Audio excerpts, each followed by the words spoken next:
Evening. आज की class में हम लोग शुरुआत करते हैं नए चैप्टर की। बहुत दिन हो गए, आपने खुद ने देखा है कि अपने पास हम लोग पढ़ रहे थे, ट्रायंगल पढ़ा, सर्किल पढ़ा। इसके बाद हम लोग शुरुआत कर रहे हैं ट्रायंगल। सर्किल हम लोग आगे पढ़ेंगे, सर्किल अभी नहीं पढ़ा है। ट्रायंगल हम लोगों ने पढ़ लिया। इसके बाद हम लोग यहाँ पर पढ़ रहे हैं क्वाड्रिलेटरल, और सर्किल जो होगा वो अपना नेक्स्ट चैप्टर होगा। तो आज काफ़ी चैप्टर हो चुके हैं अपने पास ट्रायंगल के, तो आज एक नए चैप्टर की शुरुआत करते हैं क्वाड्रिलेटरल की। और इस क्लास में ओनली और ओनली जो क्वाड्रिलेटरल अपने पास है, चतुर्भुज जो होंगे, उनका सिर्फ और सिर्फ इंट्रोडक्शन, उनका क्लासिफिकेशन, जैसे अपने पास रेक्टेंगल है, स्क्वायर है, पैरेललोग्राम है, रोम्बस है, वो सारी की सारी चीज़ें जो होंगी वो हम लोग अपनी अगली क्लास में पढ़ेंगे। आज मैं छोटे छोटे पॉइंट्स आप लोगों को बताता हूँ जो या तो आप लोगों को पता होंगे या आप लोगों को पता होने चाहिए। और ये जो क्वाड्रिलेटरल जो है, चतुर्भुज जो है, वो अपने पास अगला जो पॉइंट मैं आप लोगों को पढ़ाऊंगा मेंसुरेशन, उसमें भी वापस आने वाला है। देखिए, शुरुआत करते हैं हम लोग क्वाड्रिलेटरल की।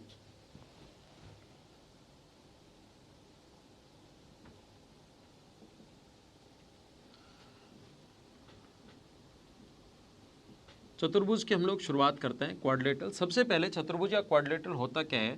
ऐसी भी कोई भी आकृति जिसके चार साइड्स हों और चार ही वर्टिसेज हो, चार भुजाओं से घिरी बंद आकृति, चार साइड्स होंगी और चार ही इसके वर्टिसेज होंगे। ध्यान रखना, ये वाला मान लो ए है, ये वाला मान लीजिए बी है, ये वाला मान लीजिए सी है और ये वाला मान लीजिए डी है। तो क्वाड्रिलेटरल के चतुर्भुज के चारों एंगल्स का sum angle A plus angle B plus angle C plus angle D equals to 360 degree होगा। चतुर्भुज के चारों कोणों का योग 360 डिग्री होगा। जैसा आप लोगों को मेरा पढ़ाने का तरीका पता है, आप लोगों को याद होगा कि जो भी चीज़ें अपने सामने आएंगी उसका हम लोग क्यों पढ़ते हैं।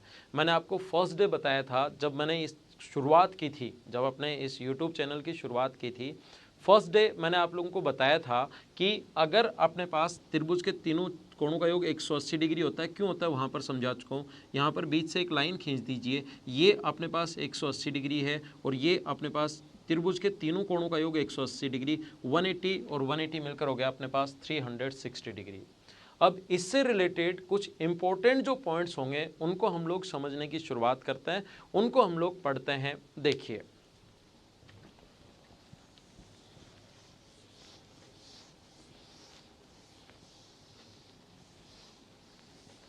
इससे रिलेटेड जो इंपॉर्टेंट पॉइंट्स जो होंगे क्वाड्रिलेटरल से रिलेटेड, उनको हम लोग पढ़ने की शुरुआत करते हैं। ध्यान दीजिए बोर्ड पर, ये अपने पास कोई भी क्वाड्रिलेटरल है, कोई भी चतुर्भुज है, ए बी सी और डी। ये एक ए है, ये बी है, ये सी है और ये डी है। कोई भी चतुर्भुज है अपने पास ए बी सी और डी, कोई क्वाड्रिलेटरल है, यहाँ से इसको मिला दिया जाए, इसका एक डायगोनल ये है और इसका दूसरा डायगोनल ये वाला है। ये मान लो दूसरे को ए पर मिलते हैं और यहाँ से यहाँ तक ये मान लो ए है, ये मान लो बी है और ये मान लीजिए सी पॉइंट है यहाँ से यहाँ तक, और ये मान लीजिए डी पॉइंट है। सबसे पहला पॉइंट आप लोग याद रखना, आपको याद क्या रखना है कि triangle A B D, triangle A B D का एरिया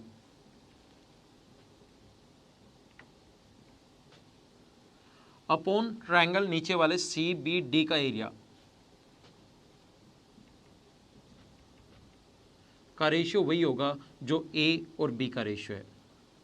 ध्यान रखना, त्रिभुज, ये जो ऊपर वाला त्रिभुज है ए बी डी और नीचे वाला त्रिभुज है सी बी डी, इनके क्षेत्रफल का अनुपात वही होगा जो यहाँ से यहाँ तक ये डायगोनल ए है और ये वाला डायगोनल बी है, तो ए इज टू बी। मैं क्या समझा रहा हूँ, ट्रायंगल ए बी सी का क्षेत्रफल, ए बी सी का एरिया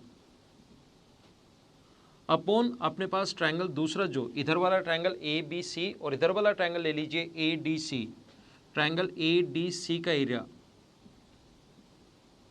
एक तो हम लोगों ने ये ट्रायंगल ले लिया ए बी सी और दूसरा ये ले लिया ए डी सी ट्रायंगल ले लिया है, इनके एरिया का रेशियो वही होगा सी इज टू, अपने पास इधर वाला डी है तो सी अनुपात डी। ये कभी कभार इस कॉन्सेप्ट पर बेस्ड क्वेश्चंस आ जाते हैं और कई बार अपना दिमाग नहीं चलता, तो मैंने आपको ये पॉइंट लिखवा दिया है, ये पॉइंट मैंने बता दिया है, इसको याद रखना। अब बात ये है कि ऐसा होता क्यों है। ऐसा इसलिए होता है क्योंकि यहाँ से यहाँ तक इस ट्रायंगल की अगर मैं बात करूँ, यहाँ से यहाँ तक मान लीजिए इसकी हाइट h1 है, दूसरे मार्कर से मैं बनाता हूँ, यहाँ से यहाँ तक इसकी हाइट जो है ये मान लीजिए अपने पास h1 है और इसकी हाइट इधर मान लीजिए h2 है। तो ऊपर वाले ट्रायंगल ए बी डी का जो एरिया होगा ना, ए बी डी का जो क्षेत्रफल होगा, बेस बी डी है और हाइट H1 है, इसका क्षेत्रफल अपने पास होगा हाफ, बेस अपने पास बी डी है और हाइट अपने पास H1 है, अपॉन नीचे वाला ट्रायंगल हाफ, बेस तो अपने पास बी डी है और हाइट अपने पास H2 है। तो अगर अपने पास हाफ से हाफ कट जाएगा और बी डी से बी डी कट जाएगा, रेशियो आ गया H1 और H2 का। क्योंकि मैं आपको ट्रायंगल पढ़ा चुका हूँ, जब मैं आप लोगों को ये चैप्टर पढ़ा रहा हूँ क्वाड्रिलेटरल और अगला चैप्टर मैं पढ़ाऊंगा सर्किल, हमेशा आप लोग ये पॉइंट ध्यान रखना, हमेशा ये चीज़ आप लोग याद रखना कि जो भी कुछ प्रूव होगा उसकी 95 से 98% जो चीज़ें होंगी हमेशा ट्रायंगल से प्रूव होंगी, ये आप लोग ध्यान रखना। और ट्रायंगल के एरिया का जो फॉर्मूला होता है, त्रिभुज के क्षेत्रफल का फॉर्मूला होता है half into base into height, ये आपको पता होना चाहिए। मेंसुरेशन मैंने अभी तक नहीं पढ़ा है, लेकिन मैं आपको पढ़ाने वाला हूँ मेंसुरेशन, ये बात आप लोग अगले चैप्टर में समझ जाओगे। एरिया का फॉर्मूला दो क्षेत्र फॉर्मूले होते हैं इसके, एक तो half into base into height होता है और दूसरा जो क्षेत्रफल का फॉर्मूला होता है, ये मैं आप लोगों के लिए एक बार लिख देता हूँ। यहाँ पर क्षेत्रफल का ट्रायंगल की दो साइड और बीच का कोण अगर दिया हुआ है तो एरिया का फॉर्मूला ये भी होता है, दोनों साइड्स को मल्टीप्लाई करते हैं और इनटू करते हैं हम लोग साइन थीटा से, तो A B sine theta, A into B into sine theta into half, क्षेत्रफल के दो फॉर्मूले। अब देखिए मैंने कहा जो भी कुछ प्रूव होगा वो अपने पास प्रूव होगा हमेशा और हमेशा ट्रायंगल से। मुझे ये बताइए दोनों ट्रायंगल, इस पॉइंट को मैं नाम दे दूं एक बार P और इस ट्रायंगल को नाम दे दूं Q, तो ट्रायंगल APE की बात करें और CQE की बात करें तो एक कोण 90 डिग्री है। और अगर आपको याद हो तो वर्टिकली अपोजिट एंगल शीर्षाभिमुख कोण हमेशा बराबर होता है, वर्टिकली अपोजिट एंगल शीर्षाभिमुख कोण हमेशा बराबर होते हैं। तो ध्यान रखना आप लोग यहाँ से यहाँ तक 90 डिग्री, ये कोण इसके बराबर। और अगर दो ट्रायंगल के दो एंगल बराबर होते ही, सिमिलरिटी में समझा चुका हूँ, तीसरा अपने आप बराबर, और तीनों बराबर होते ही दोनों के दोनों ट्रायंगल सिमिलर हो गए, तो जो ए और बी का रेशियो है, याद रखना जो रेशियो अपने पास दोनों ट्रायंगल सिमिलर हो गए, समरूप हो गए, तो जो ए और बी का रेशियो है वही रेशियो होना है H1 और H2 का। यहाँ से अपने पास ये H1 और H2 की जगह हम लोग A/B भी लिख सकते हैं, ये आप लोग ध्यान रखना, पहला पॉइंट। दूसरा पॉइंट मैं आप लोगों को बताता हूँ, ये पॉइंट वाइज आप लोग लिखते चलना, क्वाड्रिलेटरल जब मैं पढ़ाऊँ तो ये पॉइंट वाइज आप लोग लिखते चलना, इससे आपको थोड़ा ज़्यादा और सही समझ में आएगा।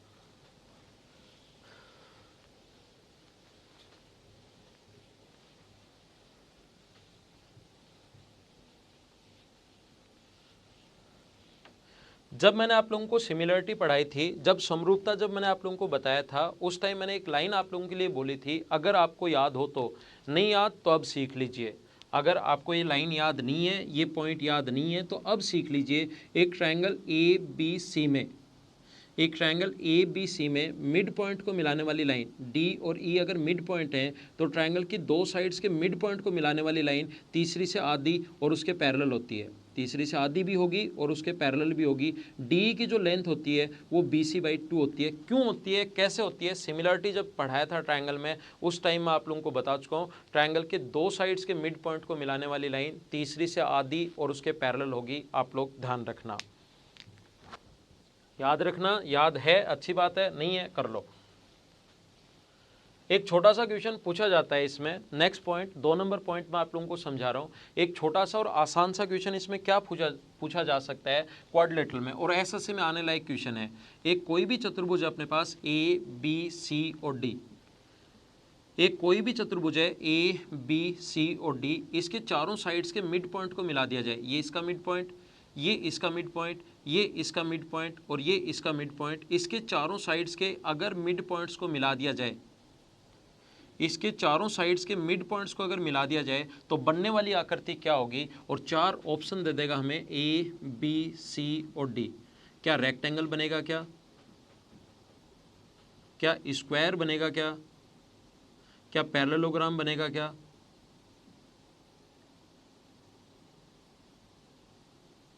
रोम्बस बनेगा, क्या समचतुर्भुज? हिंदी मीडियम वाले स्टूडेंट्स के लिए बोल देता हूँ, समचतुर्भुज, समांतर चतुर्भुज, वर्ग और आयत, कौन सी आकृति बनेगी? ये एसएससी में क्वेश्चन आ सकता है और इम्पोर्टेंट है। दूसरा पॉइंट समझा रहा हूँ मैं क्वाड्रिलेटरल के लिए, याद रखना, कोशिश करता हूँ समझाने की। देखिए मिड पॉइंट को मिलाने पर बनी आकृति क्या होगी, कौन सा चतुर्भुज होगा, ऐसा हम लोगों से अगर पूछ लिया जाए तो क्वेश्चन कैसे सोल्व करेंगे, सीखना आप लोग। अगर कभी भी अपने पास इस प्रकार से कोई भी चतुर्भुज, ध्यान रखना कैसा भी कोई भी क्वाड्रिलेटरल हो, कोई भी चतुर्भुज हो, ये अपने पास ए बी सी और डी, यहाँ पर हम लोगों ने एक इसके दोनों डायगोनल्स इक्वल नहीं होते, ध्यान रखना। ये इसका मिड पॉइंट P है, इसका मिड पॉइंट Q है, इसका मिड पॉइंट R है और इसका मिड पॉइंट S है। तो अपने पास ये पहला डायगोनल अगर यहाँ से यहाँ तक हम लोग D खींच दें, यहाँ से अगर ये डायगोनल पहले वाले का D1 है तो एक ट्रायंगल ऊपर बनेगा, एक ट्रायंगल नीचे बनेगा। और अभी भी मैंने समझाया और सिमिलरिटी में भी मैंने समझाया था, समरूपता में भी मैंने समझाया था, ट्रायंगल के मिड पॉइंट को मिलाने वाली लाइन तीसरी से आधी और उसके पैरेलल होती है। तो एक ऊपर की तरफ ट्रायंगल, इसको अगर मैं मिला दूँ यहाँ से यहाँ तक तो इसके पैरेलल भी होगी और आधी भी होगी। यहाँ से यहाँ तक को अगर मैं मिला दूँ तो इसके पैरेलल भी होगी और इसके आधी भी होगी। और अगर आपको याद हो ये इसके पैरेलल, ये इसके पैरेलल, तो ये दोनों भी एक दूसरे के पैरेलल होनी है, पहली बात। दूसरा आप लोग याद रखना कि इस प्रकार से दूसरा डायगोनल मान लो D2 है, यहाँ से ये ब्लू में दिखा रहा हूँ मैं आप लोगों के लिए, दूसरा डायगोनल D2 है तो एक उधर ट्रायंगल बनेगा, एक इधर ट्रायंगल बनेगा। तो अपने पास एक यहाँ से उस साइड मिड पॉइंट को मिलाने वाली लाइन तीसरे से आधी और उसके पैरेलल, ये D/2 है और पैरेलल भी होगी। तो इधर भी मिड पॉइंट है, ये इधर ट्रायंगल की बात कर रहा हूँ ACD की, मिड पॉइंट को मिलाने वाली लाइन तीसरी से आधी और उसके पैरेलल। और आधी और पैरेलल ये इसके पैरेलल, ये इसके पैरेलल, तो ये भी दोनों एक दूसरे के पैरेलल होनी है। और जब भी साइड्स D/2 और पैरेलल भी हैं, ये D1/2 और दोनों पैरेलल भी हैं, तो अपोजिट साइड बराबर और पैरेलल अगर हैं तो अपने पास बन गया पैरेललोग्राम, समांतर चतुर्भुज। ये अपना आंसर है। अब जहाँ पर भी आप लोग बैठे वीडियो देख रहे हैं, आप लोगों को ऐसा लगेगा कि सर रेक्टेंगल भी तो हो सकता है। जहाँ पर भी आप लोग बैठे हो वीडियोस देख रहे हो तो आपको पता लगेगा कि सर रेक्टेंगल भी तो हो सकता है। आपके दिमाग में क्वेश्चन बनना भी चाहिए। रेक्टेंगल इसलिए नहीं हो सकता क्योंकि इसके दोनों डायगोनल्स एक दूसरे को 90 डिग्री पर नहीं काटते। 90 डिग्री पर अगर काटते दोनों डायगोनल्स तो हमेशा ध्यान रखना रेक्टेंगल बनेगा। अगर वो कभी ये बोल दे कि किसी चतुर्भुज के दोनों डायगोनल्स एक दूसरे को 90 डिग्री पर काटते हैं, जैसे मान लो ये 90 डिग्री पर काटते, ये 90 डिग्री पर काटते और ये दोनों रेड वाली लाइन पैरेलल हैं, दोनों लाइन अगर पैरेलल है तो ये 90 डिग्री है, तो अंतः कोणों का योग, जब भी लाइन पैरेलल हो अंतः कोणों का योग 180 डिग्री। तो ये अगर 90 है तो ये भी अपने पास 90 होना है, 90 और 90। ऐसे ये ब्लू वाली जो लाइन है दोनों, ये जो ब्लू वाली लाइन है, ये वाली और ये वाली लाइन दोनों पैरेलल हैं, तो ये 90 होना है, तो ये भी 90 होगा क्योंकि अंतः कोणों का योग 180। 90 90 और 90, तो ये भी 90 होना है और 90 हो गया। ऐसे ही प्रूव कर सकते हैं, ये 90 ये 90 ये 90। अपोजिट साइड बराबर और पैरेलल तो है ही है और कोण 90 डिग्री, उस टाइम रेक्टेंगल। रेक्टेंगल तब होगा जब ये कोण 90 डिग्री पर काटे, और 90 डिग्री पर नहीं काटे तो रेक्टेंगल नहीं होगा, फिर पैरेललोग्राम होगा। ये बात ध्यान रखना। और ये और ज़्यादा आपको समझ में आएगा जब मैं आपको इसके क्लासिफिकेशन समझाऊंगा। आप लोगों को मैं रेक्टेंगल, स्क्वायर, पैरेललोग्राम, इन चीज़ों के बारे में जब मैं बताऊंगा तब ये पॉइंट आपको ज़्यादा समझ में आएगा। तो दूसरा पॉइंट लिख लीजिए, चारों साइड्स के मिड पॉइंट को मिलाने वाली लाइन हमेशा पैरेललोग्राम होती है, हमेशा समांतर चतुर्भुज होती है। दूसरा पॉइंट। और मैंने कहा है कि क्वेश्चंस में इसके बाद में आप लोगों को करवाऊंगा, क्वेश्चंस एक साथ करवाऊंगा। पहले आप लोग थ्योरी पढ़िए, थ्योरी को कंप्लीट अच्छे से करो। टाइम जरूर लगेगा, ऐसा मैं भी मानता हूँ, लेकिन थ्योरी जब आप लोग पढ़ोगे और उसके बाद क्वेश्चंस करोगे तो आपको सही और अच्छे से समझ में आएगा। देखिए तीसरा पॉइंट आप लोग ये ध्यान रखना। और एक इसका ये तो आसान सा पॉइंट आप लोगों को पता ही होगा, बीच में एक छोटा सा आसान सा पॉइंट मैं बता देता हूँ।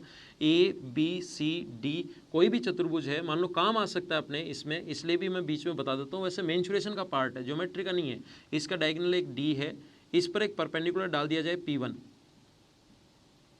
और इधर से परपेंडिकुलर डाल दिया जाए P2। एक परपेंडिकुलर डाल दिया जाए P1 और दूसरा परपेंडिकुलर अगर डाल दिया जाए P2, तो ध्यान रखना इस ऊपर वाले का जो क्षेत्रफल होगा, ट्रायंगल APC का जो क्षेत्रफल होगा वो होगा हाफ इंटू बेस तो D है और हाइट P1 है, प्लस इधर वाले का जो क्षेत्रफल होगा ABC का क्षेत्रफल होगा हाफ इंटू बेस तो D है और हाइट P2 है, बराबर इसका कंप्लीट दोनों को ऐड करोगे तो चतुर्भुज का क्षेत्रफल आ जाएगा। तो हाफ और D अगर कॉमन लें हम लोग इंटू D, तो ये इसके क्षेत्रफल का फॉर्मूला है। एक अगर अपने पास इस पर एक डायगोनल पर दो परपेंडिकुलर दिए हुए हों तो ये चतुर्भुज का अपने पास फॉर्मूला है। पॉइंट नंबर 3 आप लोग ध्यान रखना। अगला पॉइंट,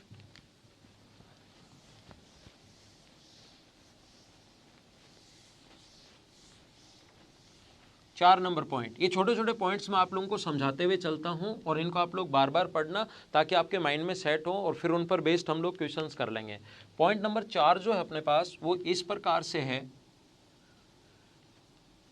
इसको आगे बढ़ा दिया और इसको इधर बढ़ा दिया। ध्यान रखना ये वाला एंगल अगर x है और ये वाला एंगल अगर y है और ये वाला एंगल अगर a है और ये वाला एंगल अगर b है, 4 नंबर पॉइंट मैं आपको बता रहा हूँ, एंगल a और एंगल b का सम ऑलवेज x प्लस y के बराबर होगा।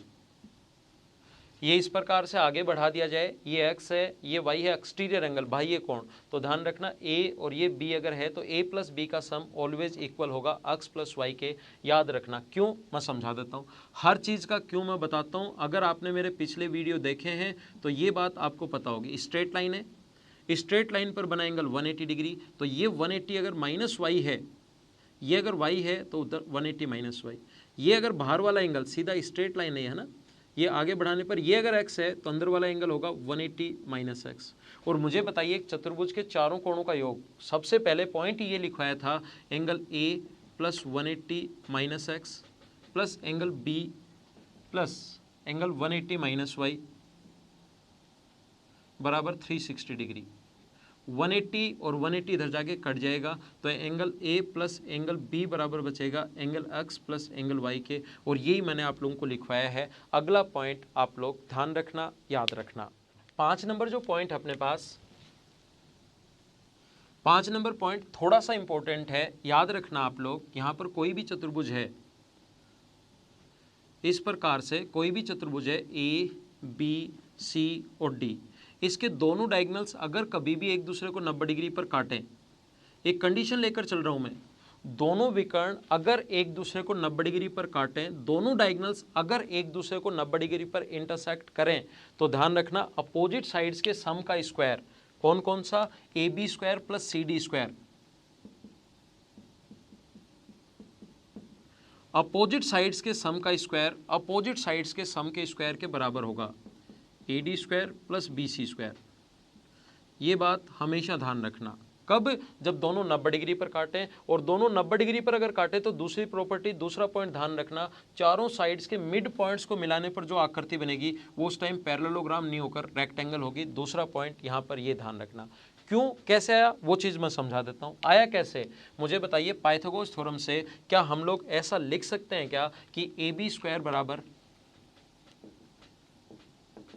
AO square plus BO square, AO square plus BO square, equation first. क्या हम लोग CD स्क्वायर बराबर लिख सकते हैं क्या कि OC square plus OD square. ऐसे पाइथागोरस थ्योरम से 90 डिग्री के सामने कर्ण अगर कभी भी है तो पाइथागोरस थ्योरम आप लोगों को याद होगी। पाइथागोरस थ्योरम से हम लोग लिख सकते हैं AC स्क्वायर बराबर BO square plus OC square. और इधर ऐसे पाइथागोरस थ्योरम से लिख सकते हैं AD स्क्वायर बराबर AO square plus OD square. इन दोनों को ऐड करोगे तो अपने पास AO square, BO square, OC square, OD square. इन दोनों को अगर ऐड करोगे तो वही OB स्क्वायर, वही OC स्क्वायर, वही OA स्क्वायर और वही OD स्क्वायर। दोनों का सम हमेशा बराबर होता है। अगर किसी चतुर्भुज के दोनों डायगोनल्स एक दूसरे को 90 डिग्री पर काटें तो ये एकदम ठीक होता है। इस पॉइंट को आप लोग ध्यान रखना। अगला पॉइंट,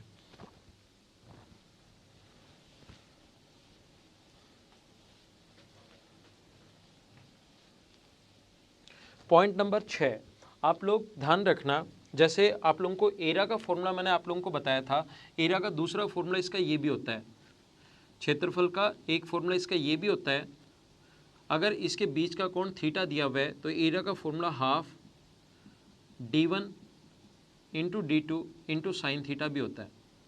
अगर कभी भी अपने पास दोनों डायगोनल्स और उसके बीच का कोण अगर कभी दे दे तो एरिया का formula half D1 into D2 into sine theta भी होता है। ये आप लोग ध्यान रखना। अगर दो डायगोनल्स और बीच का कोण दे तो एरिया का formula half D1 D2 into sine theta, याद रखना आप लोग। यहाँ पर इस प्रकार से है, ये half D1 D2 sine theta, ध्यान रखना पैरेललोग्राम में, स्क्वायर में, और अपने पास पैरेललोग्राम, स्क्वायर में, रेक्टेंगल में और अपने पास रोम्बस में, चारों में होता है। Half d1 d2 sine theta जो होगा वो अपने पास स्क्वायर में होगा, अपने पास रेक्टेंगल में होगा, स्क्वायर रेक्टेंगल, दूसरा अपने पास पैरेललोग्राम में भी होगा और रोम्बस में भी होगा half d1 d2 sine theta. ये ध्यान रखना, इसके साथ याद रखना ये रेक्टेंगल में होता है। Half d1 d2 sine theta कहाँ होता है? रेक्टेंगल में होता है। स्क्वायर में तो दोनों एक दूसरे को 90 डिग्री पर काटते ही हैं, वो मैं बताऊंगा। तो ये रेक्टेंगल में भी लग जाता है और ये किस में लग जाता है? पैरेललोग्राम में। ये half d1 d2 sine theta parallelogram और रेक्टेंगल के लिए आप लोग याद रखना इस फॉर्मूले को, पर्टिकुलर फॉर्मूले को। Half d1 d2 sine theta rectangle और पैरेललोग्राम के लिए याद रखना, वो आगे मैं बताऊंगा, वापस बताऊंगा, तो अभी इस पर ज़्यादा आपको सोचना भी नहीं है। एक चीज़ आप लोग ध्यान रखना, अगर किसी भी पैरेललोग्राम, एक पॉइंट पर ध्यान दीजिए, कोई भी चतुर्भुज है अपने पास, और ये थोड़ा सा इंपॉर्टेंट है आपके लिए, ए बी सी और डी, यहाँ से ये वाला डायगोनल है और ये इसका विकर्ण है। ये मान लो ओ पर अगर काटते हैं तो ये क्षेत्रफल A1 मान लो, ये वाला A2 मान लो, ये वाला A3 और ये वाला A4। ध्यान रखना ये सभी चतुर्भुज में होता है, ये पॉइंट तो याद रखना सभी लोग। A1 into A3 always equal होगा A2 इंटू A4 के। A1 into A3, A1 into A3 बराबर होता है A2 इंटू A4 के। ये चीज़ आप लोग ध्यान रखना। क्यों? देखिए, मुझे आप लोग ये बताइए, ये मान लो A है, ये मान लो B है, ये मान लो C है और ये मान लीजिए D है। इसके बीच का कोण ये अगर थीटा है तो इधर वाला कोण होगा 180 माइनस थीटा। ये वाला जो एंगल होगा यहाँ पर, ये वाला जो एंगल होगा ये अपने पास होगा 180 माइनस थीटा। ये वाला कोण थीटा है तो वर्टिकली अपोजिट एंगल बराबर, और ये भी 180 माइनस थीटा।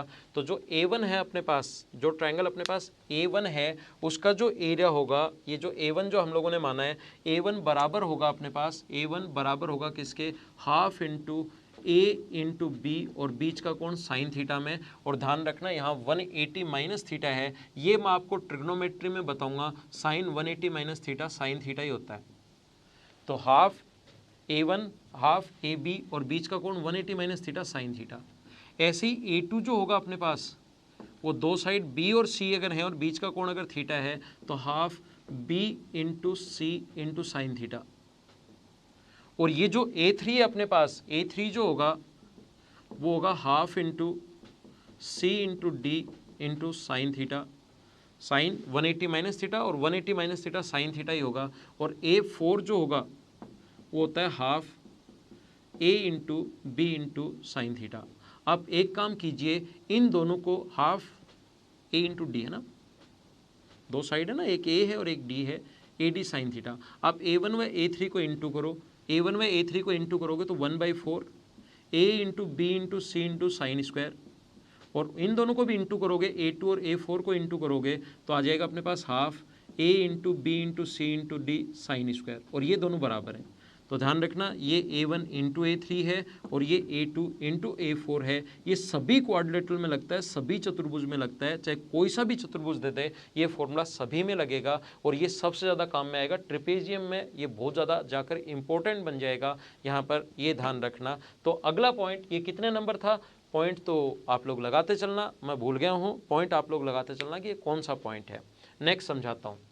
एक पॉइंट आप लोग और ध्यान रखना, नेक्स्ट पॉइंट क्या है अपने पास, किसी भी चतुर्भुज के दो एंगल्स के बाइसेक्टर ए बी सी और डी, ये कोई सा भी चतुर्भुज है, इसके दो एंगल के बाइसेक्टर, इस एंगल का बाइसेक्टर कोण समद्विभाजक, ध्यान रखना इस एंगल का बाइसेक्टर कोण समद्विभाजक, ये यहाँ पर ओ पर जो कोण बने, ये एंगल बी ओ सी जो होगा, एंगल बी ओ सी, इन दोनों के सम का आधा होता है, यानी कि A/2 और D/2 होता है।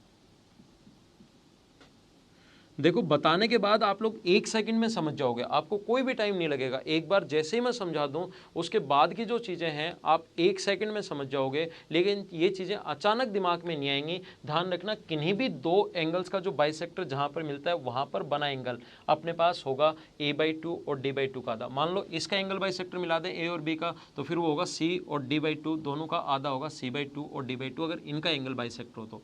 क्यों होता है? देखिए, मुझे आप लोग ये बताइए, एक चतुर्भुज के चारों कोणों का योग, angle A plus angle B plus angle C plus angle D बराबर कितने डिग्री होगा? 360 डिग्री। पहला पॉइंट।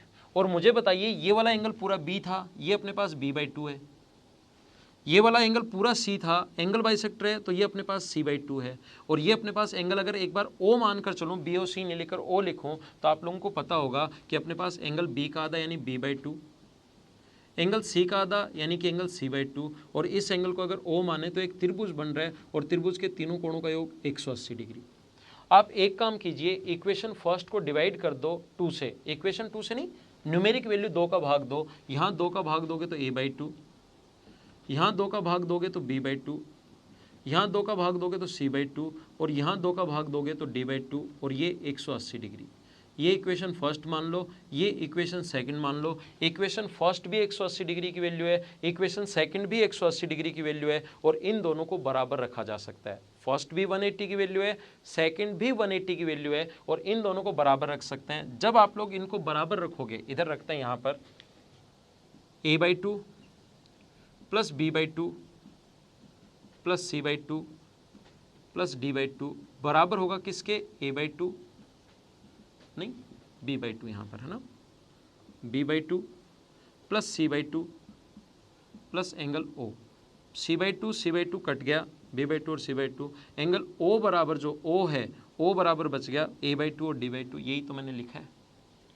तो ये चीज़ है, जो ये वाला पॉइंट है, इसको आप लोग याद रखना। नेक्स्ट पॉइंट हम लोग आगे चलते हैं।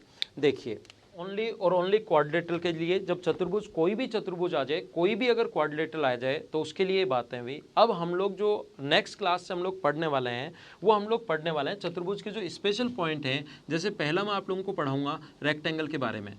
पहला जो पॉइंट हम लोग पढ़ेंगे, और ये कंप्लीट इसका हर क्यों बताकर मैं इसको बेसिक तरीके से कंप्लीट समझाने वाला हूँ। पहले हम लोग पढ़ेंगे रेक्टेंगल या आयत के बारे में, फिर मैं आप लोगों को पढ़ाऊंगा इसमें ये जो है स्क्वायर के बारे में यानी वर्ग, फिर हम लोग पढ़ेंगे पैरेललोग्राम, समांतर चतुर्भुज। इंग्लिश और हिंदी दोनों मीडियम में हम लोग लेकर चलेंगे, ताकि आपको थोड़ा सा सही और अच्छे से समझ में आए। फिर हम लोग पढ़ेंगे पैरेललोग्राम के बाद रोम्बस के बारे में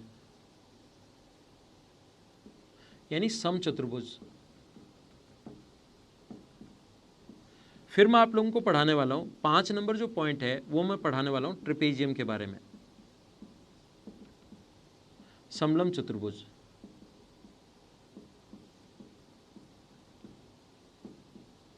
और ध्यान रखना आप लोग, और जो अपने पास एक साइक्लिक क्वाड्रिलेटरल है, जैसे अंदर की तरफ अगर कोई क्वाड्रिलेटरल आ जाए उसको साइक्लिक क्वाड्रिलेटरल या चक्रीय चतुर्भुज बोलते हैं, और बाहर की तरफ क्वाड्रिलेटरल आ जाए ऐसे सर्कल की, ये जो पॉइंट है ये मैं आपको सर्कल में पढ़ाने वाला हूँ। साइक्लिक क्वाड्रिलेटरल, कुछ लोगों को लगेगा सर साइक्लिक क्वाड्रिलेटरल भी है, तो ध्यान रखना साइक्लिक क्वाड्रिलेटरल या चक्रीय चतुर्भुज जो होता है, या अपने पास काइट जो होता है, जिसके दोनों डायगोनल्स एक दूसरे को 90 डिग्री पर काटते हैं, छोटे वाला बड़े वाले को, जो छोटे वाला जो है बड़े वाला जो है छोटे वाले को हमेशा मिड पॉइंट पर काटता है, वो सारी चीज़ें जो होंगी वो मैं आप लोगों को पढ़ाने वाला हूँ सर्किल में। जो सर्किल पॉइंट होगा उसमें ये चीज़ें मैं आपकी क्लियर करूँगा। साइक्लिक क्वाड्रिलेटरल, बाहर की तरफ क्वाड्रिलेटरल आ जाए, ये वहीं क्लियर करूँगा, और वहीं मैं आप लोगों को आसानी से समझा पाऊँगा कि ऐसा होता क्यों है, तो वहाँ पर हम लोग क्लियर करेंगे। यहाँ हम लोग ये 5 पॉइंट अगली क्लास से काफ़ी डिटेल से दोनों लैंग्वेज में लेकर चलेंगे। तो आज का जो वीडियो है वो एकदम नॉर्मल, आपको सिर्फ इंट्रोडक्शन कि क्वाड्रिलेटरल होता क्या है, या उसके कुछ छोटे छोटे जो पॉइंट्स हैं वो आप लोग ये याद रखना। बाकी की चीज़ें हम लोग अपनी अगली क्लास में कल पढ़ेंगे। कल का लेसन इवनिंग में, कल 6 बजे। तो तब तक के लिए bye bye, take care, see you in the next lesson. आप लोग इस चैनल को सब्सक्राइब करते रहिए, शेयर करते रहिए और लाइक करते रहिए, और कमेंट 100% करना है, ये बात ध्यान रखना। Okay, thank you, bye bye.